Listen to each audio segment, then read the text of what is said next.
Buonasera, benvenuti a questa edizione del nostro telegiornale. Vediamo subito i titoli.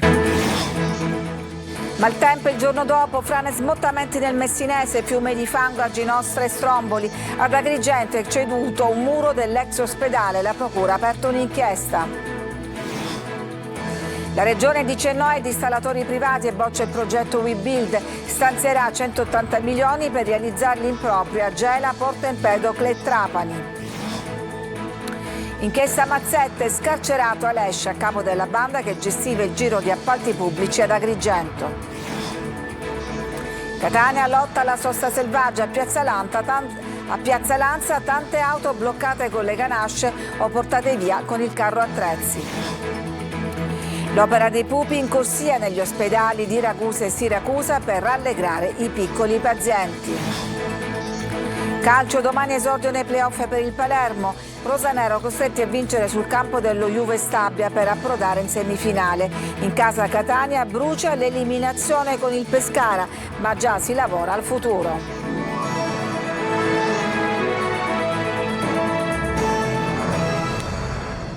Ieri le bombe d'acqua che hanno creato in pochi minuti danni e disagio, soprattutto nella zona nord-occidentale dell'isola, Palermo, Stromboli e Santo Stefano di Camastra, le situazioni più complicate. Il bilancio dei danni nel servizio di Francesco Triolo. In 20 minuti è caduta la pioggia che solitamente cade in 2 mesi, una vera e propria bomba d'acqua, quella che si è abbattuta su Santo Stefano di Camastra, paesino tirrenico del Messinese, tra i più colpiti dal maltempo che da ieri imperversa in tutta la Sicilia. Danni ingenti, soprattutto alla ferrovia Messina-Palermo. La linea risulta ancora bloccata dopo che i binari sono stati sommersi da fango e detriti e il servizio è stato sostituito da bus. Nel pomeriggio il traffico dovrebbe tornare alla normalità. Situazione particolarmente delicata a Stromboli, la frazione di Ginostra è rimasta al buio e isolata per tutta la notte, mentre si sono registrate nuovamente colate di rocce e fango per le vie del paese, quasi una costante ormai ad ogni temporale, ed i piani per il consolidamento degli alberi sono ancora fermi. Anche a Palermo il maltempo è stato violento a causa del vento. Grandi rami di pino da tempo in attesa di potatura si sono staccati dagli alberi cadendo lungo i viali dell'ospedale civico, ostruendo diverse uscite d'emergenza. Fortunatamente non si sono verificati danni a persone. Disagi in tutta la città, un albero caduto su una macchina in corso Calatafimi, allagamenti in diverse zone della periferia e del centro, diversi gli automobilisti rimasti impantanati in alcune zone come Partanna Mondello in via Ugo La Malfa. Gli accumuli più significativi hanno registrato 110 mm nel palermitano, 100 mm nel messinese, 80 nel catanese. Situazione più tranquilla sulla Sicilia orientale. L'allerta ragione della protezione civile regionale aveva allarmato soprattutto la zona ionica, ma questa è la situazione della mattinata a Giardini Naxos. Adesso dovrebbe esserci una pausa di qualche giorno, ma gli esperti prevedono il ritorno del maltempo tra il 20 e il 26 maggio. E ad Agrigento è crollato un muro, parte del polo universitario del cantiere. Non ci sono stati feriti, ma alcuni hanno dovuto lasciare le loro abitazioni. Davide Sardo. La Procura di Agrigento ha aperto un'inchiesta sul crollo avvenuto ieri sera nel cuore del centro storico. A cedere intorno alle 20 è stata una porzione dell'ex ospedale civile di via Atenea, oggi cantiere per la futura sede dell'Università di Palermo. Sul posto, per un primo sopralluogo, anche il sostituto procuratore Alessandra Failla. I rilievi sono affidati ai carabinieri e ai tecnici dei Vigili del Fuoco che stanno lavorando per accertare le cause del cedimento.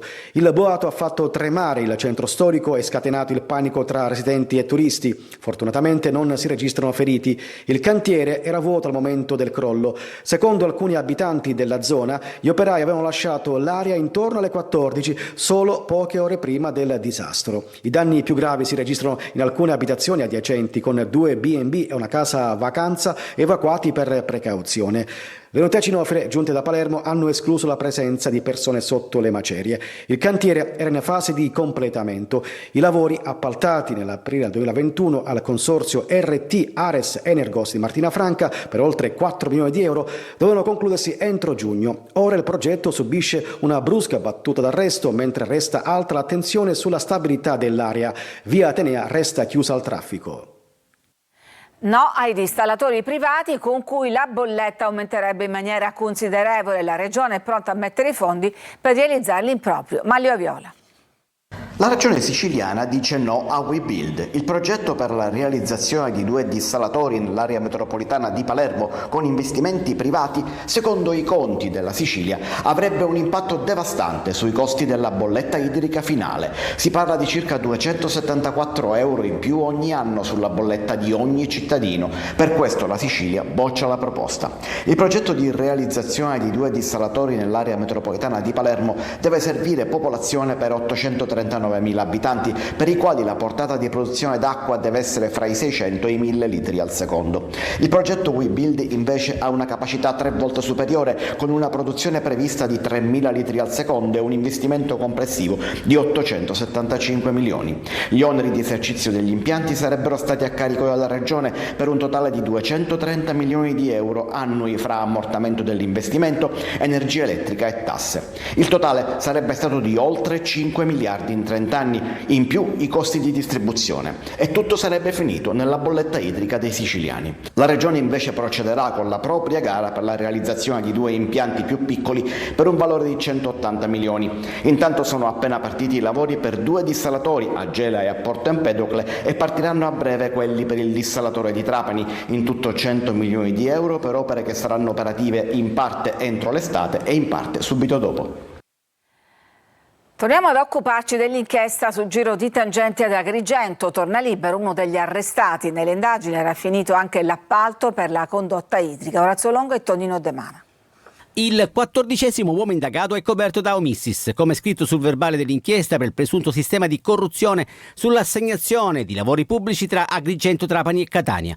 Potrebbe essere qualcuno che forse sta collaborando con la giustizia o che non è stato ancora individuato, ma quello che emerge, se l'impianto sarà confermato, è l'abbraccio tra imprenditoria e politica per affari milionari con subappalti irregolari e tangenti. A diventare affare in questo caso sarebbe stata, per esempio, la siccità, che da grave crisi per le colture per la popolazione sarebbe diventata occasione di guadagno indebito per pochi, con una gara da 37 milioni di euro per la condotta di Agrigento che avrebbe visto un ribasso di oltre il 30%, inidoneo per gli inquirenti ad assicurare la corretta esecuzione dei lavori da parte del consorzio di cui fa parte Giuseppe Capizzi, sindaco di Maletto nel Catanese, che si dichiara però estraneo ai fatti. In altri contesti, per il rifacimento della provinciale Sala Paruta Santa Margherita di Belice sarebbe stato parzialmente versata una tangente di non meno di 135.000 euro. Un subappalto non debitamente autorizzato risulterebbe poi nei lavori di ristrutturazione dello stadio di Licata, mentre per realizzare un impianto di trattamento rifiuti a Ravanusa con importo di 20 milioni di euro sarebbe stata indetta una gara con tempistica non congrua e una strumentale, scrivono gli inquirenti, separazione dei costi. 5 gli arrestati, 2 in carcere, 3 ai domiciliari, 8 gli indagati. I reati ipotizzati vanno dal reperimento alla distrazione a fini privati di risorse pubbliche, turbativa d'asta, peculato, corruzione e concussione. Ritrovate forti somme di denaro contante, si parla di oltre 200.000 euro, presumibilmente di provenienza o destinazione illecita per la corruzione. Abbandonati dalle istituzioni a Buongiorno Sicilia, il grido di allarme del sindaco di Monreale, mentre le indagini sui complici del branco che hanno portato a termine la strage con 3 vittime vengono supportate dai messaggi postati sui social. Marco Gullà. Le istituzioni non ci stanno supportando, ma ci rialzeremo. Il sindaco di Monreale, Alberto Arcidiacono, nel corso di Buongiorno Sicilia, ha mandato un messaggio chiaro, deciso. Monreale, nel post strage, è come se fosse stata abbandonata dalle istituzioni regionali e nazionali. Il fatto che non sia arrivato davvero nessun segnale, nessuna testimonianza di vicinanza, questo lascia tutti un po' perplessi e soprattutto getta un po' nello sconforto, perché la prima cosa che ci si aspetta è che da enti sovracomunali o comunque dalle istituzioni che dovrebbero guardarci dall'alto almeno quella vicinanza necessaria per poter traghettare verso mari più sereni. Penso che sia doveroso. Intanto proseguono le indagini degli investigatori per risalire agli altri membri del branco dello Zen, un'indagine che si sta strutturando soprattutto grazie a tanti indizi social, dalla foto alle testimonianze e poi i social network che diventano teatri di battaglia tra Monreale e Zen. Nascono pagine Facebook, una su tutte, Monreale Trash, che vediamo, vengono pubblicati video, reel e storie, segnalazioni decisamente utili per le indagini, come quelle fatte dalla fidanzata di una delle vittime. Passano i giorni, ma la tensione sale, non diminuisce. C'è anche chi difende i 3 arrestati dello Zen e probabilmente protegge anche gli altri sospettati. L'offensiva contro la sosta selvaggia a Catania ha fatto tappa a Piazza Lanza, tante le auto bloccate con le ganasce o portate via con il carro attrezzi. Tonino De Mano.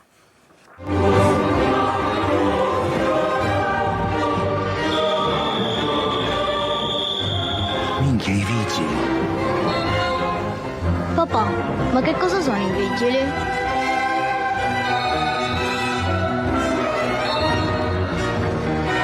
Ma che è un'astronave? Dovrebbe essere un carro attrezzi. Non sono astronavi, sono carro attrezzi, non sono gialli come nel film L'ora legale di Ficarra e Picone, ma bianchi, e camminano insieme alle auto della polizia municipale e ai furgoni AMTS che trasportano i ceppi bloccaruota. Dopo l'offensiva in via Santa Sofia, le temute ganasce volute dall'amministrazione Trantino arrivano nella caotica piazza Lanza nel tentativo di riportare ordine e legalità. I mezzi in divieto di sosta vengono verbalizzati e bloccati, gli altri, specie negli incroci e negli attraversamenti pedonali, vengono portati via direttamente con il carro attrezzi, destinazione l'autorimessa di via Plebiscito. In piazza Lanza raccogliamo lo sfogo dei catanesi. Non ci sono parcheggi, non c'è niente, noi un abuso secondo me. No, che al comune ci servono soldi e noi spostiamo. Prima di provvedere a fare multe, mettere ganasce o carro attrezzi o altre cose, devono provvedere a dei parcheggi. Lei ha lasciato la macchina in doppia fila perché? Perché non ci sono stalli per disabili a piazza Lanza? Non solo non ne abbiamo trovato, perché questo è il secondo giro che facciamo. Cosa ne pensano i clienti disabili? Allora, la persona che entra qua in carrozzella fa altro che lamentarsi, ma la problematica maggiore è farla arrivare dentro e farli parcheggiare. Stalli per disabili pochissimi ed occupati abusivamente, strisce pedonali sbiadite o quasi invisibili, corpi luminosi ricoperti dagli alberi. La svolta a piazza Lanza è comunque lontana. Una macelleria di via Plebiscito a Catania è stata chiusa per la presenza di muffe e blatte, 4.400 euro di multe e varie sanzioni per diverse irregolarità. La carne era destinata a essere venduta ai clienti sia cruda sia cotta, in quest'ultimo caso attraverso un braciere piazzato in strada, anche questo in modo del tutto abusivo. Ci fermiamo, c'è una pausa per la pubblicità, torniamo dopo con altre notizie.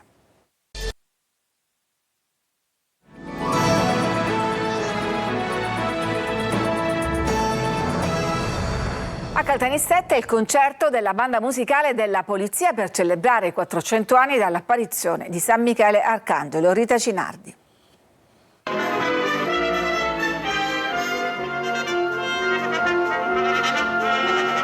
Dal tributo ad Ennio Morricone all'Aida di Giuseppe Verdi, passando per Un americano a Parigi di George Gershwin, alle note della banda musicale della Polizia di Stato per festeggiare i 400 anni dall'anniversario dell'apparizione di San Michele Arcangelo, patrono di Caltanissetta ma anche della Polizia, ieri sera hanno incantato il pubblico presente al Teatro Rosso di San Secondo. Sul palco per la manifestazione, che rientra negli eventi organizzati dal Comune per celebrare la ricorrenza, 75 dei 105 elementi della banda della Polizia di Stato, diretta magistralmente dal maestro Maurizio Billi, e alcuni brani eseguiti dal soprano Liliana Iera.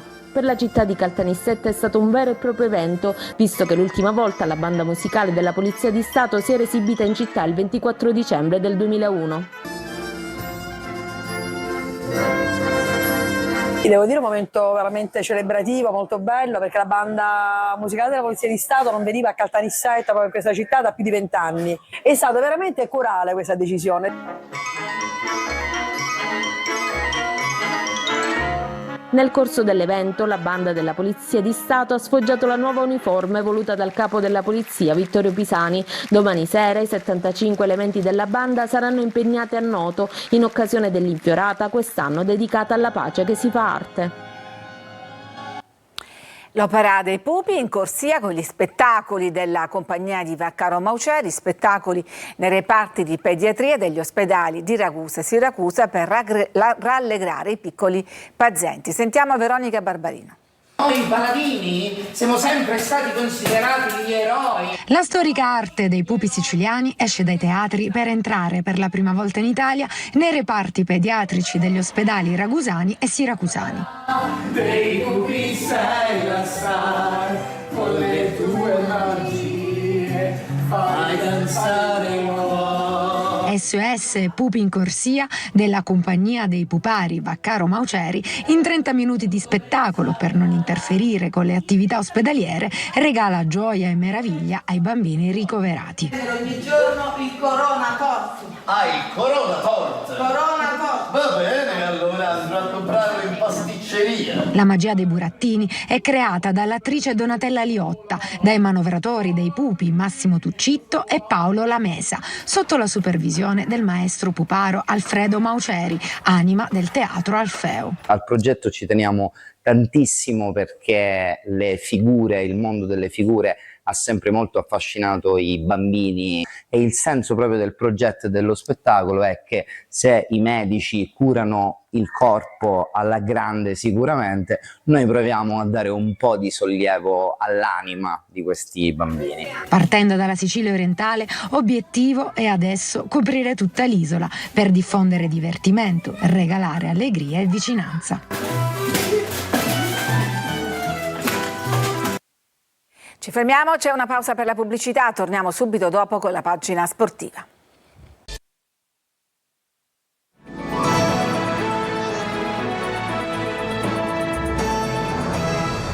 Siamo al calcio, domani il Palermo nel primo turno play-off dovrà necessariamente vincere a Castellammare se vorrà staccare il biglietto per le semifinali. Marco Gullà. Una vigilia surreale. Domani il Palermo giocherà il primo turno play-off a Castellammare contro la Juve Stabia. La formazione rosanero ha un solo risultato da centrare se vorrà passare il turno e andare in semifinale, ovvero la vittoria. Eppure in casa Palermo tiene banco lo sciopero del tifo degli Ultras, conseguenziale comunque alla conferma da parte del City Group dell'amministratore delegato Giovanni Gardini. Tuoni e fulmini. Per la curva nord la stagione è già finita, scrivono in una nota. Questa invece la replica del tecnico Dionisi. Per noi non è finito, non è assolutamente finito, ce lo ripetono i nostri dirigenti, c'è scritto in palestra non è finita finché non è finita e mai come oggi non è finita, quindi ci dobbiamo credere. Sapevo del comunicato e mi dispiace, però ho già parlato più volte di questo, avete capito qual è il mio pensiero e mi dispiace, punto.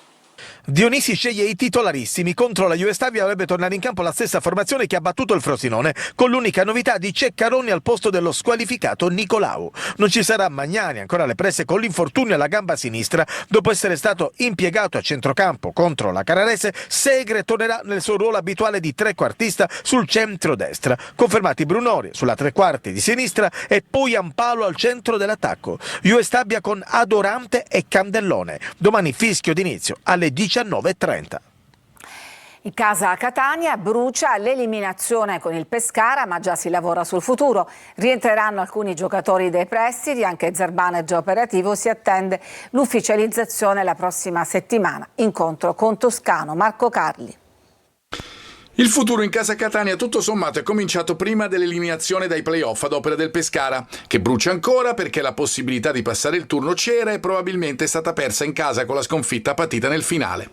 Ma dicevamo il futuro è già cominciato con l'offerta irrevocabile d'acquisto di Torre del Grifo e prima ancora con la definizione dell'accordo con il direttore generale Zarbano, già operativo, biennale per lui come già anticipato. L'ufficializzazione dovrebbe arrivare la settimana prossima, quando è previsto anche un consiglio di amministrazione e l'incontro fra la dirigenza e Toscano per verificare se il tecnico confermerà di voler andare avanti. L'obiettivo vuole essere partire contando su un'ossatura che va sicuramente migliorata, magari con 2 innessi in difesa, 2 a centrocampo e 1 in attacco. Uno anche perché Cianci rientra dal prestito alla Ternana e resterà, mentre Cicerelli tornerebbe in caso di mancata promozione della squadra rossoverde. Discorso Castellini: non sono maturate le condizioni per l'obbligo di riscatto del Pisa. Ovviamente andranno sondate le volontà del calciatore, che viene considerato una risorsa, come ovvio che sia, dal Catania. Poi, qualora Torre del Grifo venga giudicato al club, sarà da verificare quando cominceranno gli allenamenti, ma l'importante al di là della data sarà l'aver acquisito il centro sportivo, così come tramite offerta distinta si riprenderà il logo del Catania 1946. Il futuro che si lega al passato, mentre la stagione del terzo anno in C targato Pelligra, anche se deve arrivare, è già cominciata. Alcune basi sono state già messe, ma bisogna continuare. Il futuro è adesso in tutti i sensi. Invece per il Messina a Foggia sabato, nel ritorno dei play-out, i giallorossi dopo lo 0-0 dell'andata devono vincere se vogliono evitare la retrocessione. È tutto per questa edizione, grazie per averci seguito, vi auguro una buona serata.